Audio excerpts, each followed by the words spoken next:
Welcome to the podcast. My guest is from Northmor Local School District Superintendent Chad Redmond. Welcome back. Good morning. Appreciate you having me back. Always enjoy coming on and talking Northmor business. Well, I'll tell you what, this is always a wonderful opportunity to have our educators on here. And I've learned a lot about your district because, quite frankly, before I started doing these interviews, I didn't know a lot about Northmor. Mm-hmm. So I always say the more knowledge you get, the more you have a better picture of how things are. So I really appreciate you coming in. Mm-hmm. And I'm so happy with the many superintendents that we have that come on here as guests.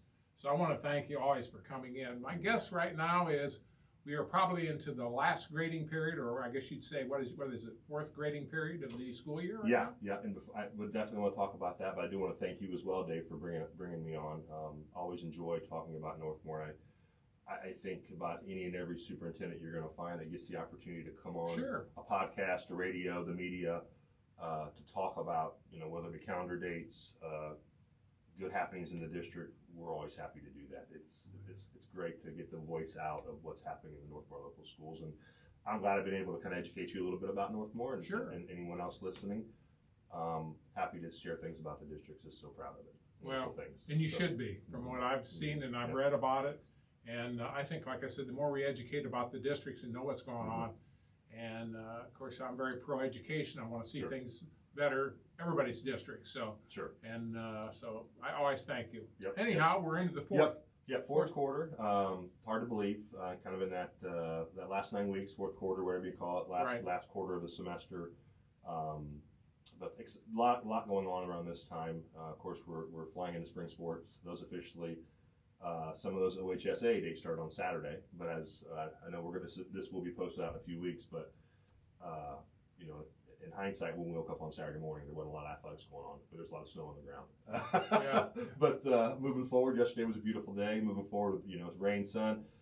Saw some baseball, softball events going on. That was very exciting. Excited about that, and we'll see more and more of that as Mother Nature allows in the days ahead. Well, you have tug of war between still with the winter part of this and the spring. So you get one day you could have snow, one day you could have ice, one day you might have 80-degree weather. Very true. And that's what we're used to here. Or fall. Yes, absolutely. So, but in the last part of the year, and super excited.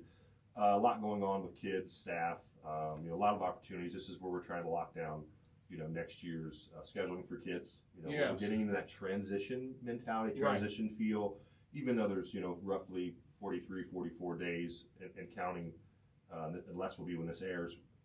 We're really trying to lock all those things down for the new year. And I've talked about that in prior broadcasts where really around the first year you start eyeballing that stuff. But you're locking down kids' schedules. Kids are making decisions about classes to take next year. That's a big deal, whether they be CCP classes, some grade levels, you just transition, you don't have a lot of choices. You have your elective offerings already offered to you. Yep. But with the older kids, they get a lot of choices, kind of a smorgasbord, if you will. They can take numerous courses, College Credit Plus, FFA courses, just an array of things. And, most schools offer digital options to kids too. We have that brick and mortar piece, which that's what drives us, but we do have digital options for kids. So that's going on. And then I think even some of the bigger decisions is kids are making decisions and getting those acceptance pieces where they're going to go to the Career Center, which we're a pioneer school. Even though we're a Morrow County school, we're the only Morrow County school that goes to Pioneer. Where the Crawford County schools, all 6 of them are Pioneer partner schools. Yeah. So happy to be a partner with Pioneer. They do amazing things, have wonderful offerings. So kids are going to make some of those decisions as well here in the coming days, and that's exciting too. They get to go over there and learn a skill set and take that to the workforce or on the college, whatever they choose to do. So, and then in addition, this is huge banquet award season. I recognize people. And it's fun. We get to celebrate successes of kids, families, staff members, teacher appreciations, coming up in the weeks, months ahead. So a lot going on there. It's just an exciting time, fast and furious time. And then I guess the one thing that we're not necessarily always super fond of as educators, but is on the horizon and it's got to be done is it's testing season. So we'll be doing a lot of standardized testing in the days ahead, and that's a mandate from the state. And that's normally in April, correct? That's you might as well call that April, May. A lot of time out of the classroom doing formalized testing, and in fact, we just finished the ACT a few weeks ago. state requires all juniors in the state of Ohio to take the SAT or ACT, and they not pick that up. And in fact, we transitioned from a pen and, this was a big year for us, we transitioned from a pencil paper administration to an electronic administration. So we're here to see, what that looks like, and Yes. kids are very technology literate these days, as we know, probably more technology literate than most of us adults. They're pretty handy with devices and things, so eager to see those results. But banquets, concerts, really excited about those and getting to share the opportunities to watch those and watch kids get honored at things here down the road. Now, did I understand you correct? So do they have a choice between taking ACT or SAT, or they must take one? Your district actually makes the choice. Okay. So you have to, by a drop dead date by the state, submit what your intent is. Okay. And that comes from my office, and we've traditionally been an ACT school. Okay. In fact, I would say in this region, the ACT That's pretty strong is, here over yeah, it's a the years. little more prevalent than the SAT. Yes. I think when you go out to the coastal areas, more east, west coast, ACT, Yeah. a little more significant, but kids can take the SAT, and we'll administer that, but that's not that's not the entire grade level. That's personal choice. So you're saying now that this is done on computer, these tests rather than paper? These ACTs, is that the way The they're done? ACT, Okay. See, I go way back, Yeah, so no. that's why I'm trying to. Well, this is interesting to me. This was our first year going electronic on the ACT, Okay. but you still have the option of going pencil paper. We transitioned to digital this year, and then your state test, all your Ohio state tests, those are going to be administered electronically as well. Now, I've proctored before for those. Mm-hmm. So now what do they do with them? Do they still have what I would call a proctor for these, or? Yeah, so, some people do it in mass groupings. We Yes. do it in classrooms. So Okay. we've done both ways, and we've done it both ways over the years, where we would have maybe an entire grade level in a large area like a gymnasium Yeah. or the cafetorium, and we've administered test paper, pencil, or electronically that way. But more often than not, and as of recent, majority of things are digital, electronic. Yeah, electronic. And then we're broken into classrooms, so teachers will actually do like an online training. We'll get a certificate that says, hey, now I've learned the processes, protocols that ODE expects of me to now administer a proctor. And then we'll go into smaller groups into a classroom where there'll be 15, 20, 30 kids taking the test on a computer with one instructor, one teacher, instead of a large group. I think some of the listeners out here might be surprised. Well, they might not be surprised, but see, because I'm from old school. I mean, I'm back in pencil and paper days. Sure. So when I hear all these things going on, I imagine some people, that's the only way I would have thought about. I wouldn't even given it a thought until you kind of went down this road. Sure. So that's very interesting. Yeah, and even in my time as a school-age student, most things, well, all things were pencil paper at the time. Yes. And then this kind of morphed over time to more digital, and kids are, they're exposed to technology all day. Yeah, they're very savvy in this. They are, and all of our kids. We have a one-to-one initiative.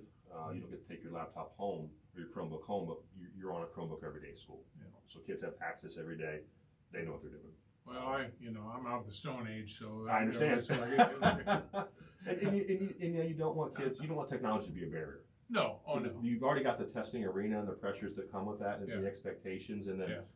what you don't want is a keyboard issue or Yeah. something to be a barrier for a kid. And we feel like our kids are exposed to enough technology at Northmor that they're willing and able and ready to do those things. Well, and you have to adapt to this method because this is the way everything's going. People Yes. always fight everything, and they say, "Well, this is the way they used to do it." It doesn't matter what they used to do. Sure. This is where it's going. Yep.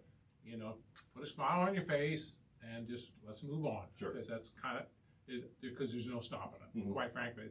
Yeah. It's just the way it It's is. coming. All right. Anything else you want to share today? Graduation, for those listening, is June 2nd. Wow. It's on Sunday. We certainly welcome. It's at 2 p.m. in the high school gymnasium. Certainly welcome any and all to come to that. It's a big deal for us. We like to pause and recognize those seniors and usher them out in a very dignified, respectful, professional ceremony. And Wonderful. And that's exciting. That's coming too. That's wonderful. Mhm. Well, I guess we pretty much wrapped up the school year. Anything over the summer you guys are looking at maybe to do some things during your so-called downtime? Yeah, I make, I'm Sure. not making light of that. Sure.